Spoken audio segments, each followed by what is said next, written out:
منڈی بہاؤالدین سے خبر دیں آپ کو ہمارے بیورو چیف ڈاکٹر فاہد راٹھور کی رپورٹ کے مطابق district Jinnah public school and college میں ایک پروکار تقریب کا انعقاد، جس میں ڈپٹی کمشنر عدیل حیدر نے بطور مہمان خصوصی شرکت کی۔ تقریب کا مرکزی نقطہ سکول میں جدید آئی ٹی روم کا قیام تھا، جس کا ڈپٹی کمشنر عدیل حیدر نے باقاعدہ افتتاح کیا۔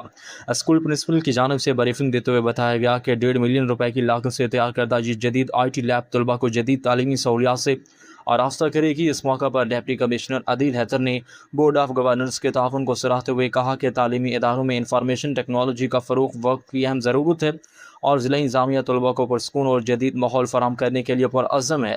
تقریب کا ایک اور خوشگوار پہلو اساتذہ اور اسٹاف کی حوصلہ افزائی تھا۔ ڈپٹی کمشنر نے نمایاں کارکردگی دکھانے والے 24 اساتذہ اور 10 اسٹاف ممبران میں پروموشن لیٹرز تقسیم کیے۔